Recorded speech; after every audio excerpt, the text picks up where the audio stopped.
অবশেষে ডিবির হাতে আটক হলেন জামাত আমিরের টুইটার অ্যাকাউন্ট হ্যাককারী হ্যাকার সরোয়ার আলম। তুরস্কের এই পত্রিকাটি স্পষ্টতই বলছে যে বাংলাদেশে ইসলামপন্থী রাজনীতির যে ব্যাপক উত্থান হয়েছে রাষ্ট্রের কোনো পৃষ্ঠপোষকতা ছাড়া, মানে রাষ্ট্র যখন তাকে একরকমের চেপে রাখতে চেয়েছে তখন রাষ্ট্রের বাইরে সে সংগঠিত হয়েছে, কোনো রকম জবরদস্তি ছাড়াই সে একরকমের আস্থা অর্জন করেছে। এবং যখন রাষ্ট্রের নিয়ন্ত্রণ শিথিল হয়েছে তখন যখন অবাধ মুক্ত পরিবেশে এই দলগুলো নির্বাচনে অংশ নিতে পারছে তখন স্পষ্টতই ভোটাররা জামায়াত শিবিরের মতো ইসলামপন্থী দলগুলোকে বৈধতা দিচ্ছে। দর্শক, বলছিলাম জামাতের আমিরের সঙ্গে ক্রিস্টেনসনের সাক্ষাৎ, এই সাক্ষাৎকারটা বেশ আলোচিত একটা ব্যাপার এবং খুবই গুরুত্বপূর্ণ ব্যাপার। জামাত প্রশ্ন ধরেই রাজনীতিতে প্রাসঙ্গিক থাকতে চায় চরমোনাই, এছাড়া চরমোনাইয়ের প্রাসঙ্গিকতার অন্য কোনো জায়গা নেই। বাংলাদেশের নির্বাচনের আর সপ্তাহ খানেক মাত্র বাকি থাকতে তুরস্কের সবচেয়ে প্রভাবশালী দৈনিক, তুরস্কের প্রেসিডেন্ট রেচেপ তাইপ এরদোগানের দল জাস্টিস অ্যান্ড ডেভেলপমেন্ট পার্টি একেপির মুখপাত্র হিসেবে পরিচিত অত্যন্ত প্রভাবশালী ইংরেজি দৈনিক ডেইলি সাবা বাংলাদেশকে এবং এই পুরো অঞ্চলকে মনে করিয়েছে বাংলাদেশের সাম্প্রতিক ছাত্র সংসদ নির্বাচনগুলোর ফলাফল, এবং তাদের বিশ্লেষণে তারা বলেছে যে ডাকসু সহ ছাত্র সংসদ নির্বাচনগুলোতে বাংলাদেশের রাজনীতিতে যে নতুন বার্তা এসেছে সেটা পুরো অঞ্চলকেই একটা নতুন বার্তা দিচ্ছে বটে। এই পত্রিকাটি, ডেইলি সাবা পত্রিকাটি, সারা পৃথিবীতেই আগ্রহী পাঠকেরা লক্ষ্য রাখেন তুরস্কের সরকার কিভাবে আঞ্চলিক রাজনীতিকে বিশ্লেষণ করছেন, কোনো একটি দেশের পরিবর্তনকে দেখছেন সেসব বিষয়ে বুঝতে। এবং ডেইলি সাবার মতো একটা পত্রিকা যে এই 12ই ফেব্রুয়ারির নির্বাচনের আগে আজকে 5ই ফেব্রুয়ারি এসে ডাকসু নির্বাচন সহ পাবলিক ইউনিভার্সিটিগুলোতে বাংলাদেশের চমক জাগানো বিজয় ইসলামী ছাত্র শিবিরের সেটা মনে করালো এবং তা থেকে কি বার্তা পাওয়া গেল সে বিষয়ে নিবন্ধ রচনা করলো, তাতে একরকম পরিষ্কার যে তুরস্কের সরকার, তুরস্কের গণমাধ্যম একভাবে বাংলাদেশের রাজনীতিতে জামায়াতে ইসলামীর এবারের নির্বাচনে উত্থানের বিষয়ে নিশ্চিত বোধ করছে। জামায়াতে ইসলামী কি জিতবে এই নির্বাচনে সে বিষয়ে তারা সরাসরি কিছু বলে নাই, কিন্তু তারা সুস্পষ্টভাবে তাদের এই বিশ্লেষণে বলেছে যে যদি নির্বাচন অবাধ হয়, যদি ইসলামপন্থী দলগুলোকে কোনো বিশেষ কারণ দেখিয়ে মানে আটকে না রাখা হয়, বাধাগ্রস্ত করা না হয়, তাহলে নির্বাচনে ভোটাররা কাদেরকে পছন্দ করেন সে বার্তা পরিষ্কার হয়েছে বাংলাদেশের সাম্প্রতিক ছাত্র সংসদ নির্বাচনগুলোতে। ডেইলি সাবা তার এই বিশ্লেষণের শুরুতেই বলেছে যে একটা যে সুস্পষ্ট রাজনৈতিক ইঙ্গিত বাংলাদেশের রাজনীতিতে সাম্প্রতিক ছাত্র সংসদ নির্বাচনগুলো দিল, সেটার সবচেয়ে বড় প্রমাণ হচ্ছে এটা যে এই ক্যাম্পাসগুলোতে এই দীর্ঘ সময় ধরে, দশকের পর দশক ধরে এই ক্যাম্পাসের ছাত্ররা মূলত বামপন্থী এবং জাতীয়তাবাদী ধারার রাজনীতি পছন্দ করে বলে ক্যাম্পাসগুলোকে একটা ফিক্সড পলিটিক্যাল অ্যালাইনমেন্টের মধ্যে বেঁধে ফেলা হয়েছিল, একরকমের মানে পূর্ব নির্ধারিত রাজনৈতিক চর্চায় বেঁধে রাখা হয়েছিল। এবং এই পত্রিকাটি মনে করাচ্ছে যে 90-এর দশক থেকে বাকি সব ছাত্র সংগঠনের একটা পারস্পরিক সিদ্ধান্তের ভিত্তিতে বাংলাদেশের কোনো ছাত্র সংসদ নির্বাচনে 90-এর পর থেকে ইসলামী ছাত্র শিবিরকে অংশগ্রহণ করতে দেওয়া হয় নাই। ইসলামী ছাত্র শিবির এই যে অংশ নিতে পারে নাই, ডেইলি সাবা বলছে যে বাংলাদেশের রাজনীতি দীর্ঘ সময় ধরে আঞ্চলিক রাজনীতি, আঞ্চলিক কূটনৈতিক নানা হিসাব নিকাশ এবং নিরাপত্তা ঝুঁকি এসব বিবেচনা দ্বারা নিয়ন্ত্রিত হয়েছে। এবার যখন ছাত্র সংসদে প্রথমবারের মতো এমন অবস্থায় ছাত্ররা ভোট দিতে পেরেছেন যখন তারা আসলে অবাধে ভোট দিতে পেরেছেন, ডেইলি সাবার ভাষায় যে যখন কোনো একটি আদর্শকে চাপিয়ে রাখার চেষ্টা হয় নাই, তখন ভোটাররা কাকে পছন্দ করেছেন সেটা অত্যন্ত তাৎপর্যপূর্ণ। তুরস্কের এই পত্রিকা বলছে ভাববার কোনো কারণ নাই ছাত্ররা হঠাৎ তাদের আদর্শ পরিবর্তন করেছেন, বরং এটা উপলব্ধি করবার বিষয় যে তারা অনেকদিন ধরেই এই আদর্শের রাজনীতির অনুসারী ছিলেন, কিন্তু তাদের পছন্দের দলটি যেহেতু নির্বাচনে বা কোনো রাজনৈতিক পরিসরে উন্মুক্তভাবে অংশগ্রহণ করতে পারছিল না, তাই তারা ওই দলটিকে পছন্দ করে নিতে পারে নাই। তাই পূর্ববর্তী ক্ষমতাসীন দলের পতনের পর যখন একটা পরিবর্তিত পরিস্থিতিতে সেই দলটি অর্থাৎ ইসলামী ছাত্র শিবির, জামায়াতে ইসলামী, তারা উন্মুক্তভাবে রাজনীতিতে আসতে পেরেছে এবং ভোটাররা উন্মুক্তভাবে বাধাহীনভাবে ভোট দিতে পেরেছে এবং কোনো ক্ষমতাসীন পক্ষ মানে ক্যাম্পাসের রাজনীতিকে একটি ধারায় বেঁধে রাখতে ক্ষমতার প্রয়োগ করে নাই, তখন ছাত্ররা ঠিক মতো তাদের পছন্দটা প্রকাশ করতে পেরেছে। এবং এই কথাটাই, এই বার্তাটি তুরস্কের গণমাধ্যম দিতে চাইছে যে আগামীর জাতীয় নির্বাচনে এই বার্তাটি হয়তো বাংলাদেশের ভোটাররা দেবেন, কারণ যেটা তারা বলতে চাইছে বাংলাদেশে অনেক হিসাব নিকাশ করে এই যে একটা বাম এবং জাতীয়তাবাদী ধারায় বাংলাদেশের রাজনীতিকে আটকে রাখার প্রচেষ্টা, সেটা আগস্টের পর বাধাগ্রস্ত হয়েছে। ডেইলি সাবা মনে করাচ্ছে যে দীর্ঘ প্রায় 3 দশক পর 2019 সালে ডাকসু নির্বাচন অনুষ্ঠিত হয়েছিল বটে, কিন্তু সেবারেও পুরোপুরি পুনরুদ্ধার করা যায় না এই ঐতিহ্যকে, কারণ সেবারও প্রার্থিতা ও প্রতিযোগিতা সীমাবদ্ধ থাকে ক্ষমতাসীন দলের ছাত্র সংগঠন এবং তাদের অনুমোদিত কিছু দলের মধ্যে। 90-এর দশক থেকে কার্যত নিষিদ্ধ থাকা ইসলামী ছাত্র শিবির সেবারও প্রতিদ্বন্দ্বিতার বাইরে ছিল। তুরস্কের পত্রিকা বলছে এই ধারা প্রথমবারের মতো ভাঙে যখন এবার 24 আগস্টের পর ডাকসু নির্বাচনে কয়েক দশকের মধ্যে প্রথমবারের মতো সব বড় ছাত্র গোষ্ঠী প্রকাশ্যে প্রতিদ্বন্দ্বিতা করতে পারে। ফলাফল হয় বিস্ময়কর। একাধিক শীর্ষ বিশ্ববিদ্যালয়ে ইসলামী ছাত্র শিবির ভূমিধস বিজয় পায়। বিশেষ করে ডাকসুর ফলাফল নজর কাড়ে, কারণ অনেক রাজনৈতিক বিশ্লেষকই ভাবছিলেন যে বাম এবং জাতীয়তাবাদী ধারার শক্ত ঘাঁটি ঢাকা বিশ্ববিদ্যালয়ের ছাত্র সংসদে অন্তত ইসলামপন্থীদের বিজয় একেবারে অসম্ভব হবে। তুরস্কের পত্রিকাটি অবশ্য তাদের এই বিশ্লেষণে এটা লেখেন নাই যে যেমন 12ই ফেব্রুয়ারির নির্বাচনে বাংলাদেশে জাতীয়তাবাদী ধারার রাজনীতি, বাঙালি জাতীয়তাবাদের রাজনীতি কিংবা ধর্মনিরপেক্ষতার রাজনীতির যে প্রধান প্রতিভূ আওয়ামী লীগ, সেই আওয়ামী লীগ অংশ নিতে পারছে না, কিংবা ছাত্র সংসদ নির্বাচনগুলোতেও আওয়ামী লীগের যে ছাত্র সংগঠন ছাত্রলীগ অংশগ্রহণ করতে পারে নাই। কাজেই ডেইলি সাবা সেই বিশ্লেষণটা করে নাই যে এত দশক ধরে যেমন ইসলামী ছাত্র শিবিরকে নিষিদ্ধ করে রাখা হয়েছিল নির্বাচনে অংশগ্রহণ থেকে ছাত্র সংসদে, কিংবা জামায়াতে ইসলামীকে বিভিন্ন বাধার মুখে রাজনীতি করতে হয়েছিল অপ্রকাশ্যে, এখন আওয়ামী লীগেরও রাজনৈতিক কার্যক্রম নিষিদ্ধ করা হয়েছে এবং আওয়ামী লীগকে নির্বাচন থেকে আইনি নির্বাহী আদেশের মাধ্যমে বাইরে রাখা হয়েছে। এই বিশ্লেষণটিতে আমার মনে হয়েছে ডেইলি সাবা সেটি একরকম এড়িয়ে গেছে। পত্রিকাটি বলছে বিশ্ববিদ্যালয়ের বাইরেও এই নির্বাচন তাৎপর্যপূর্ণ। দক্ষিণ এশিয়ায় যেখানেই জাতীয় নির্বাচন নানা নিয়ন্ত্রণ ও দূরবর্তী শক্তির প্রভাবে পরিচালিত হয়, সেখানে ক্যাম্পাস রাজনীতি অনেক সময়ই আগাম পরিবর্তনের ইঙ্গিত দেয়। সেক্ষেত্রে আমি আপনাদেরকে সবসময় যেটা মনে করাই সেটা আবারও মনে করাতে চাই যে 91 সালের নির্বাচনের আগে যখন একরকমের নিশ্চিতভাবে বাংলাদেশের সকল রাজনৈতিক বিশ্লেষক এবং জরিপকারীরা বলছিলেন যে 91 নির্বাচনে আওয়ামী লীগ ভূমিধস বিজয় পাবে, তখন সবাইকে চমকে দিয়ে বিএনপি নির্বাচনে জয়লাভ করে সরকার গঠন করে। কিন্তু অনেকেই ভুলে যান যে তার আগে 90 সালে ডাকসুর নির্বাচনে ছাত্র দল ব্যাপক বিজয় পেয়েছিল এবং ডাকসুর নির্বাচন যে জাতীয় নির্বাচনে একটা সরাসরি ভূমিকা রাখতে পারে, সেক্ষেত্রে আমি আপনাদেরকে এছাড়াও যে যুক্তিটা দেই সেটা হচ্ছে যে পাবলিক সবগুলো বিশ্ববিদ্যালয়ে যেগুলোতে ছাত্র সংসদ নির্বাচন হয়েছে, মনে রাখতে হবে ব্যাপক ব্যবধানে ছাত্র শিবির বিজয়ী হয়েছে। মনে রাখতে হবে এই প্রত্যেকটি পাবলিক বিশ্ববিদ্যালয়ে বাংলাদেশের সকল অঞ্চলের ছেলেমেয়েরা শিক্ষা গ্রহণ করেন এবং বাংলাদেশের সকল অর্থনৈতিক অবস্থার ছাত্রছাত্রীরা এই বিশ্ববিদ্যালয়গুলোতে পড়েন। কাজেই যেসব জরিপ অনুসরণ করে আমরা হয়তো ভাবছি যে জামায়াতে ইসলামীর বাইরে অন্য কোনো দল বিজয় পাবে, তার চেয়ে অনেক নির্ভরযোগ্য জরিপ হিসাবে বিবেচনা করা উচিত বাংলাদেশের গত 5টি পাবলিক বিশ্ববিদ্যালয়ের ছাত্র সংসদ নির্বাচনের ফলাফলকে। এবং তুরস্কের পত্রিকাটি সম্পূর্ণতই সেদিকেই ইঙ্গিত করছে। তুরস্কের পত্রিকাটি বলছে ক্যাম্পাস রাজনীতি অনেক সময় পরিবর্তনের আগাম ইঙ্গিত দেয়, মুখোমুখি নেতৃত্বের পরীক্ষা হয়, ব্যর্থতা ঢাকার সুযোগ কম থাকে, আঞ্চলিক অভিজ্ঞতাও সেটাই বলে। তারা বলছে ভারতে ছাত্র রাজনীতি বহুবার জাতীয় জোট বদলের আগাম সংকেত দিয়েছে, পাকিস্তানে প্রাতিষ্ঠানিক সংকটে ক্যাম্পাস আন্দোলন আবারও মাথাচাড়া দিয়েছে। এসব উদাহরণ দেখায় মূলধারার রাজনৈতিক পথ সংকুচিত হলে ছাত্র পরিসরে প্রথম পরিবর্তনের ইঙ্গিত পাওয়া যায় এবং প্রথম নতুন কোনো রাজনৈতিক শক্তি বৈধতার পরীক্ষায় উত্তীর্ণ হয়ে আসে। ডেইলি সাবা বলছে যে এতে হয়তো ধরে নেওয়ার কারণ নেই যে ক্যাম্পাসের বিজয় সরাসরি জাতীয় নির্বাচনকে প্রভাবিত করবে। ছাত্র নির্বাচন সাধারণ নির্বাচনের কোনো ক্ষুদ্র সংস্করণ নয়, তবে এগুলো গুরুত্বপূর্ণ বার্তা উন্মোচন করে যে রাষ্ট্রের বাইরে কে সংগঠিত হতে পারে, জবরদস্তি ছাড়া কে আস্থা অর্জন করে, আর নিয়ন্ত্রণ শিথিল হলে কে বৈধতা পায়। মানে তুরস্কের এই পত্রিকাটি স্পষ্টতই বলছে যে বাংলাদেশে ইসলামপন্থী রাজনীতির যে ব্যাপক উত্থান হয়েছে রাষ্ট্রের কোনো পৃষ্ঠপোষকতা ছাড়া, মানে রাষ্ট্র যখন তাকে একরকমের চেপে রাখতে চেয়েছে তখন রাষ্ট্রের বাইরে সে সংগঠিত হয়েছে, কোনো রকম জবরদস্তি ছাড়াই সে একরকমের আস্থা অর্জন করেছে। এবং যখন রাষ্ট্রের নিয়ন্ত্রণ শিথিল হয়েছে তখন যখন অবাধ মুক্ত পরিবেশে এই দলগুলো নির্বাচনে অংশ নিতে পারছে, তখন স্পষ্টতই ভোটাররা জামায়াত শিবিরের মতো ইসলামপন্থী দলগুলোকে বৈধতা দিচ্ছে। ডেইলি সাবা তার প্রতিবেদনটি বিশ্লেষণটি শেষ করেছে এই দুটো কথা বলে যে বাংলাদেশের সাম্প্রতিক ছাত্র সংসদ নির্বাচন ভবিষ্যৎ বলে দেয় না, তবে বর্তমানকে স্পষ্ট করে। স্পষ্টতই নির্বাচনটা খুবই নিকট বর্তমানে অনুষ্ঠিত হতে যাচ্ছে, আর সপ্তাহখানেক মাত্র বাকি। পত্রিকাটি বলছে দক্ষিণ এশিয়ার রাজনীতির গতিপথ বুঝতে এই বার্তাকে উপেক্ষা করা কঠিন। মনে রাখা দরকার জামায়াতে ইসলামী যদি বাংলাদেশের ক্ষমতায় আসে সেটা শুধুমাত্র যে বাংলাদেশের রাজনীতির জন্য একেবারেই একটা নতুন বার্তা নিয়ে আসবে তাই নয়, নিশ্চিতভাবেই বাংলাদেশের সঙ্গে অন্যান্য দেশের সম্পর্ক, আঞ্চলিক রাজনীতি, নিরাপত্তা, কূটনীতি যে প্রসঙ্গগুলো উল্লেখ করেছে ডেইলি সাবা সেগুলোকেও ব্যাপকভাবে প্রভাবিত করবে। অবশেষে ডিবির হাতে আটক হলেন জামাত আমিরের টুইটার অ্যাকাউন্ট হ্যাককারী হ্যাকার সরোয়ার আলম। এই ব্যক্তি কর্মরত আছেন বঙ্গভবনে, অর্থাৎ রাষ্ট্রপতির অফিসে। তিনি সহকারী প্রোগ্রামার হিসেবে কর্মরত আছেন। শেখ হাসিনার আমলে তার নিয়োগ হয় এবং মনে প্রাণে মুজিব প্রেমে গদগদ, এবং শেখ হাসিনা পালিয়ে যাবার পরে বিএনপিকে অতিরিক্ত সুবিধা দেওয়ার জন্য জামাত আমিরের অ্যাকাউন্ট হ্যাক করে নারীদের ভোট থেকে বঞ্চিত করার জন্য এই কাজটি করেছেন। এখন প্রশ্ন আসছে ঘুরে ফিরে যে এই কাজটি কি তিনি নিজের ইচ্ছায় করেছেন নাকি এর সাথে অন্য কেউ জড়িত ছিল?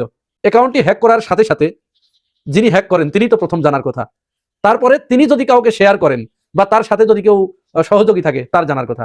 আমরা ফেসবুক পোস্ট যদি একটু অ্যানালাইসিস করি তাহলে দেখতে পাই যে সারোয়ার আলম হ্যাক করার সাথে সাথেই সবার আগে এই ব্যাপারে প্রতিবাদ করেছে ঢাকা বিশ্ববিদ্যালয়ের ছাত্র দলের যে আদু নেত্রী মানসুরা আলম। মানসুরা আলম দেখুন এই যে একটা ছবি তার ঘুরে বেড়ায়, সাদ্দামের জাঙ্গির তলে তিনি ঘুরে বেড়াতেন, সে আবার অন্যজনকে বলে জাঙ্গির তলের লোক। যাই হোক, এই মানসুরা আলম গত রাতে ডিবি তাকে আটক করেছে রাজারবাগ তার সরকারি কোয়ার্টার থেকে।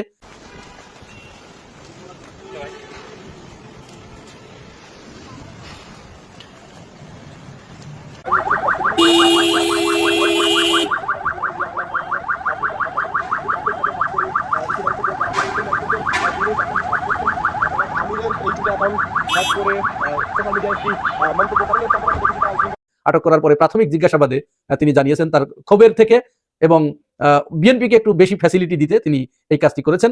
শুধু তাই নয়, ওই কাজটি করার পরে তিনি আবার সেক্রেটারি জেনারেল মিয়া গোলাম পরোয়ারের অ্যাকাউন্টটিও হ্যাক করেছেন এবং শফিকুল ইসলাম মাসুদ তার অ্যাকাউন্টটিও হ্যাক করে নিজেদের মন গড়া কথা সেখানে তিনি লিখে দিয়েছেন। তাকে জিজ্ঞাসাবাদ করার পরে এখন বিএনপির ভিতরে কেউ কেউ এর সাথে জড়িত আছেন, তিনি প্রাথমিক স্বীকার করেছেন যে তার সাথে অন্য কেউ আছেন। এখন কে কে আছে এটি জাতি জানতে চায়, কারণ এটি নিয়ে অনেক জল ঘোলা করা হয়েছে। বিএনপির হাই এডুকেটেড যেগুলো, মূর্খগুলোর কথা বাদই দিলাম, মূর্খরা তো যা শুনবে সেটি বিশ্বাস করবে, এটি খুবই স্বাভাবিক। কিন্তু বিএনপির পক্ষ থেকে আমরা এমন কিছু মানুষদের কাছ থেকে এই ব্যাপারে প্রতিক্রিয়া পেয়েছি যাদেরকে আমরা বেশ ভালো মানের লোক হিসেবে আমরা জানতাম, হায়ার এডুকেটেড, ওয়েল ম্যানার্ড জানা লোক। এমনকি জুলকারনাইন শাহের বিএনপির কর্মী, যিনি বিএনপির অ্যাক্টিভিস্ট, তিনিও এ ব্যাপারে দেখলাম যে খুব আগ্রহ প্রকাশ করছেন এবং যথেষ্ট আগ্রহ প্রকাশ করছেন। এখন এই যে হ্যাক করে একই ধরনের শব্দ কিন্তু সেখানে ব্যবহার করছে, নারীদেরকে উত্তেজিত করে দেবার, নারীদেরকে খেপিয়ে দেবার পোস্ট, সবগুলো বিশ্লেষণ করলে একই বিষয় লক্ষ্য করা যাচ্ছে। কারণ কি? কারণ হচ্ছে বিএনপি নারীদেরকে এই মুহূর্তে প্রচন্ড ভয় পাচ্ছে।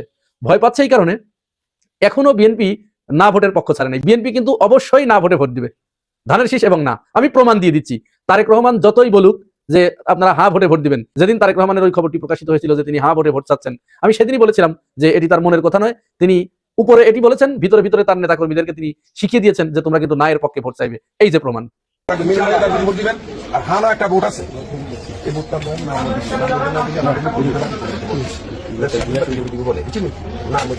এই যে তিনি না এর পক্ষে কেন যাচ্ছেন? না এর পক্ষে এই কারণে যাচ্ছেন কারণ হ্যাঁ এর পক্ষে ভোট দিলে 10 বছরের বেশি তিনি ক্ষমতায় থাকতে পারবেন না এবং প্রধানমন্ত্রী আর রাষ্ট্রপতির ভিতরে ক্ষমতার একটা ভারসাম্য তৈরি হবে। তো এই দুটো জিনিসই তো তার জন্য বুমেরাং এবং এখানে পরিবারতন্ত্র থেকে বের হয়ে আসার একটা বিষয় রয়েছে। তো তারেক রহমান কি এটি চাইবে? বিএনপি যারা করেন আপনারা বলুন তো, আপনারা জীবনে কোনোদিন প্রধানমন্ত্রী হতে পারবেন? অথচ আপনাদের কিন্তু যোগ্যতা আছে। আমরা বিএনপির এমন কিছু নেতাকে জানি যারা শুধু প্রধানমন্ত্রী নয়, ওয়ার্ল্ড ক্লাস নেতা হবার যোগ্যতা তাদের আছে, কিন্তু তারা কি এই প্রতিবার স্বাক্ষর কোনোদিন রাখতে পারবেন বাংলাদেশে? সারা জীবন তাদের কিন্তু ওই নেতার পায়ের নিচেই থাকতে হবে, ঠিক যেভাবে আমাদের এই যে রাকিব দেখুন।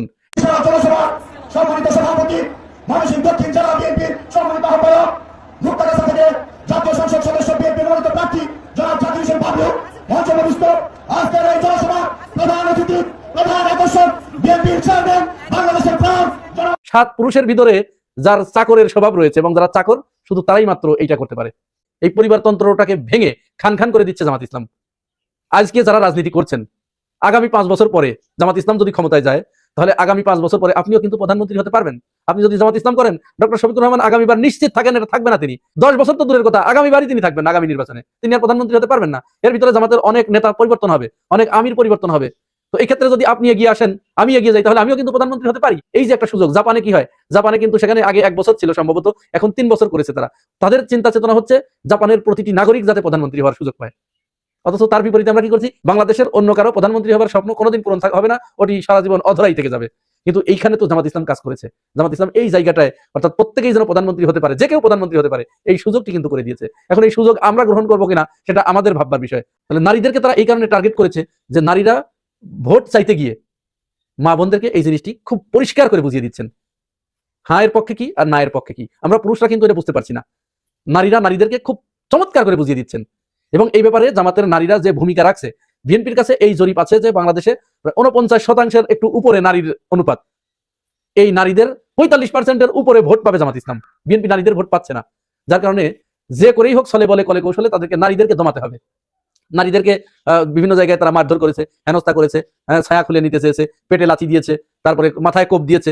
এইগুলো করার পরেও যখন নারীরা দমে যায় নাই, বাড়ি বাড়িতে যখন ভোট চাইতে যাচ্ছে, তখন তারা নতুন আরেকটা বিষয় সামনে এনেছে যে ইসলামে কি এই আছে। আমরা দেখেছি বিভিন্ন জায়গায় যে তোমরা নারী এই যে ভোট চেয়ে বেড়াচ্ছ না মহিলারা, এটা ইসলামে আছে। তার মানে কি? আপনি নিজে বলছেন নারীদেরকে জামাত ইসলাম ক্ষমতায় দেয় না, বা জামাত ইসলাম নারীদেরকে ঘরে আবদ্ধ করে রাখতে চায়। সেই নারীরা যখন ভোট চাইতে যাচ্ছে তখন আপনি বলছেন যে এটা কি ইসলামে আছে? নারীরা বাড়ি বাড়ি ভোট চাইবে, এই নারীদের ভোট চাওয়া কিসের? নারীদের নির্বাচন কিসের? নারীদের রাজনীতি কিসের? তার মানে দলগতভাবে এইটা আপনি চর্চা করেন, যার কারণে ওইটা নারীদের উপরে অ্যাপ্লাই করছেন। তো আপনি এটাই যদি হয়, তাহলে নারীদের কেন ওখানে যে বাধা দিচ্ছেন?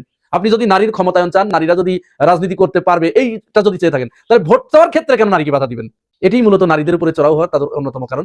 নারীদেরকে তারা ডিটাচ করতে চাচ্ছে জামাত থেকে। নারীদের ভোট যাতে জামাত ইসলাম এবার না পায় সেই ব্যবস্থা করার জন্য তারা উঠে পড়ে লেগেছে।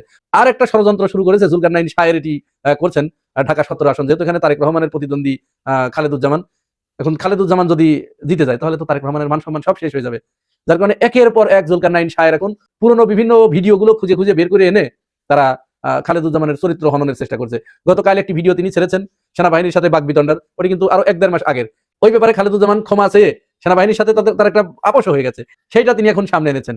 আজকে আবার আরেকটি ভিডিও তিনি সামনে এনেছেন, খালেদুজ্জামান কোন একটা ব্যাংকে, এক্সিম ব্যাংকের কোন শাখায় গিয়ে ম্যানেজারকে মেরে নাক ফাটিয়ে দিয়েছেন। এটা কত বছর আগের আল্লাহ জানে, আর সেখানে পরিষ্কার বোঝাও যাচ্ছে না, কিন্তু সেটি তিনি সামনে আনছেন। এখন ওই কথা তো আর বলতে পারছেন না যেটি বহু পুরনো। এখন সেখানে তিনি এটা প্রমাণ করার চেষ্টা করছেন যে খালেদুজ্জামানের মতো এরকম একজন বদমেজাজি লোক এইখানে এমপি হবে। তো খালেদুজ্জামান কি আব্দুল আওয়াল মিন্টুর চেয়েও বদমেজাজি? যে আব্দুল আওয়াল মিন্টু, এই যে আমরা যে অ্যাপস্টেইন কেলেঙ্কারিতে যার নাম আছে, এর চেয়েও খারাপ? অথবা তিনি এই যে এক জায়গায় বক্তব্য দিতে গিয়ে তার নেতা কর্মীদেরকে এই যে ভাষাটা ব্যবহার করলেন, আমি মুখে বললাম না, এটা শুনুন। অতএব আজকে আপনাদের কাছে ধানের শীষের একটা ভোট চেয়ে আপনাদের মাধ্যমে, আরে ভাই রাখ, ছোট বাচ্চা রাখবি না তো, এরা রাখবি না কোনো সময়। এইটার চেয়েও খারাপ খালেদুজ্জামান?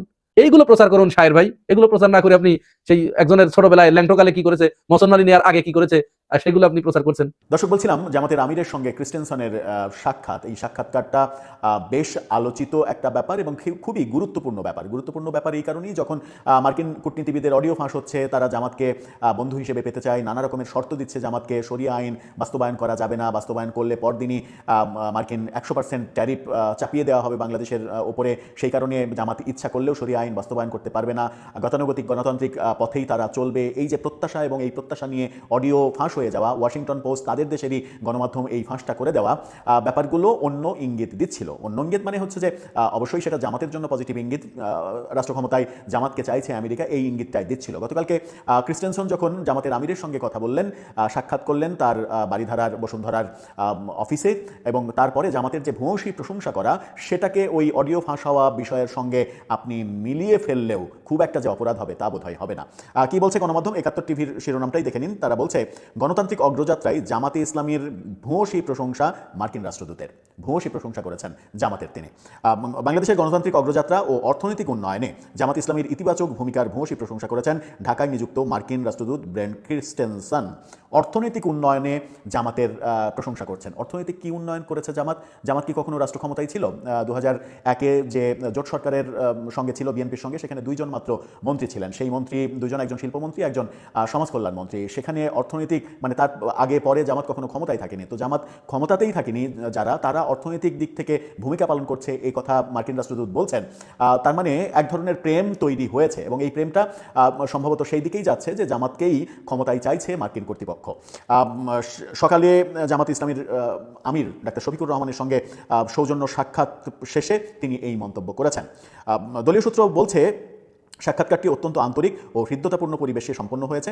বৈঠকে তারা বাংলাদেশের বর্তমান রাজনৈতিক ও অর্থনৈতিক পরিস্থিতি, শিল্প বাণিজ্য, আগামী 12 ফেব্রুয়ারি অনুষ্ঠিতব্য জাতীয় সংসদ নির্বাচন, রাষ্ট্রীয় সংস্কার এবং রোহিঙ্গা ইস্যুসহ বিভিন্ন দ্বিপাক্ষিক বিষয় নিয়ে বিস্তারিত মতবিনিময় করেন। বৈঠক শেষে উভয় পক্ষ আশাবাদ ব্যক্ত করেন যে ভবিষ্যতে দুই দেশের দ্বিপাক্ষিক সম্পর্ক আরও জোরদার হবে। মার্কিন রাষ্ট্রদূতের সঙ্গে এই সফরে ছিলেন দূতাবাসের political economic consular Eric Gilman, public officer Monica L Shai, political officer James Stuart ও পলিটিক্যাল স্পেশালিস্ট ফিরোজ আহমেদ। অন্যদিকে জামাত আমিরের সঙ্গে ছিলেন সহকারী সেক্রেটারি জেনারেল। এই যে মিটিং হলো, এবং মিটিংয়ে মার্কিন রাষ্ট্রদূত তিনি বললেন, জামাতের ভূয়সী প্রশংসা করলেন এবং জামাতের গণতান্ত্রিক অগ্রযাত্রা এবং অর্থনৈতিক উন্নয়নে জামাত ইসলামের ভূমিকা নিয়ে যখন কথা বললেন, যে দলটা রাষ্ট্র ক্ষমতাতেই যায়নি কখনো, তারা অর্থনৈতিক উন্নয়ন বাংলাদেশে কিভাবে করেছে, নাকি ওই জামাতের লোকজন যে কথাটা আলোচনা হচ্ছে যে জামাতকে আমেরিকার পছন্দ এই কারণেই যে জামাতের ম্যাক্সিমাম নেতা উচ্চশিক্ষিত এবং তারা ব্যবসা বান্ধ, ব্যবসাটা ভালো বোঝে, যারা ব্যবসা ভালো বোঝে তাদের সঙ্গে যে কোনো বড় দেশেরই কাজ করতে সুবিধা হয়।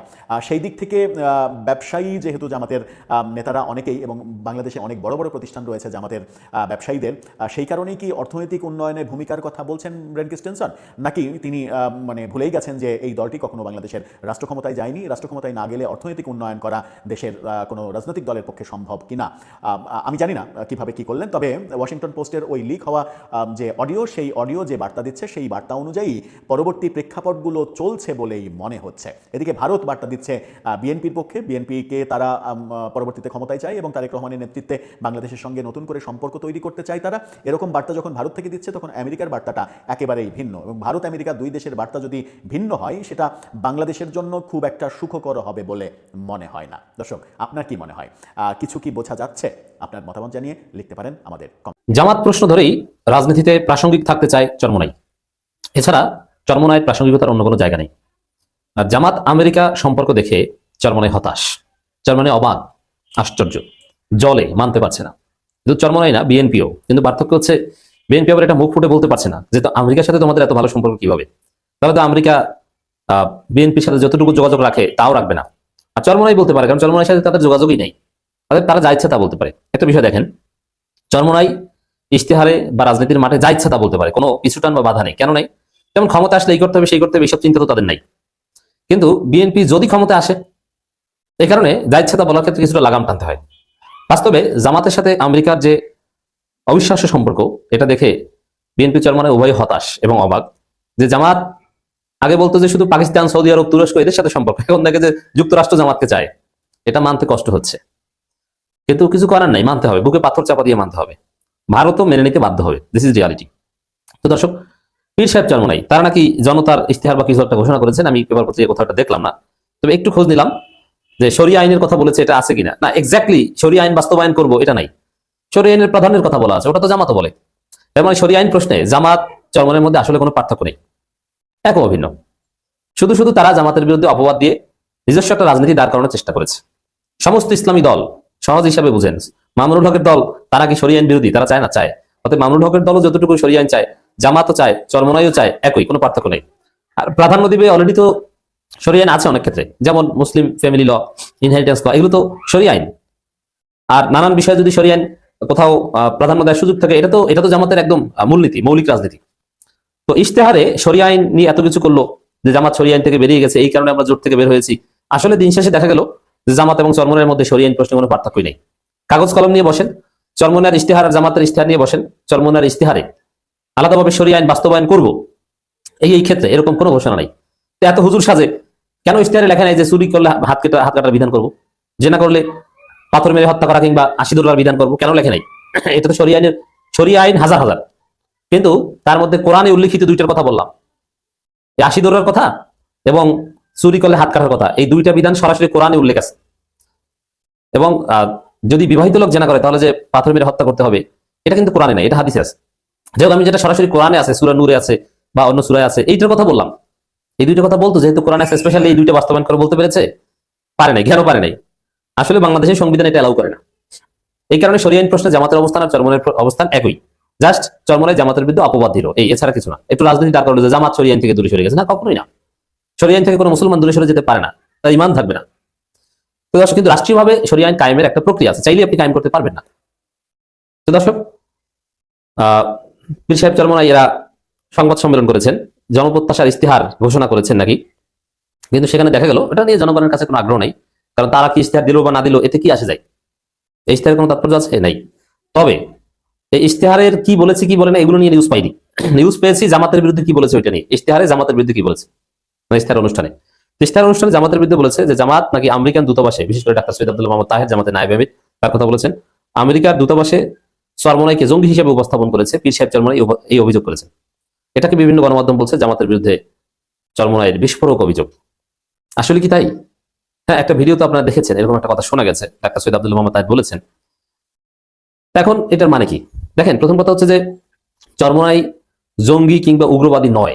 এটা হচ্ছে আমার অবস্থান, জামাতের অবস্থান, এবং এটা হচ্ছে হক অবস্থান। চরমোনাই কি? চরমোনাই একটা হকপন্থী সহি একটা ইসলামী দল। তাদের রাজনৈতিক অবস্থান স্বার্থ বিবেচনায় প্রতিপক্ষকে কি আঘাত করে এটা ভিন্ন আলোচনা, কিন্তু তারা দলীয়ভাবে একটা সহি হকপন্থী ইসলামী দল।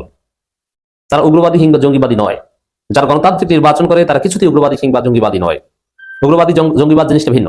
যারা গণতন্ত্রকে নির্বাচনকে হারাম মনে করে, এরকম অনেক বিষয় আছে, তাদের আলাদা ফিলোসফি দর্শন আছে। কিন্তু না, চরমোনাই ইসলামী দল, গণতান্ত্রিক ইসলামী দল। জামাত যে টাইপের দল, চরমোনাই ওই টাইপের দল। মৌলিক কোনো পার্থক্য নাই। সংবিধানের কাছেও জামাত চরমোনাই একই রকমের দল। তো দর্শক, আর জামাত চরমোনাইকে কখনোই উগ্রবাদী কিংবা জঙ্গিবাদী মনে করে না কিংবা বলে না। জামাত চরমোনাইকে উগ্রবাদী জঙ্গিবাদী বললে তারা জোট করতো না এবং জোটে 50 আসন ফাঁকা রাখতো না, যদিও সেই সমঝোতা টিকে নেই, কিন্তু জোট তো করেছিল। তো জামাত কোন উগ্রবাদীদের সাথে জোট করবে, এটা কি হতে পারে? পারে না। আর দ্বিতীয় কথা হচ্ছে, জামাতের সাথে তো বরিশাল 5 আসনে এখনো চরমোনাই জোট আছে। তার মানে জামাত চরমোনাই জোট অ্যাটলিস্ট টু সাম এক্সটেন্ট আছে। তো চরমোনাইকে উগ্রবাদী মনে করলে জামাত চরমোনাই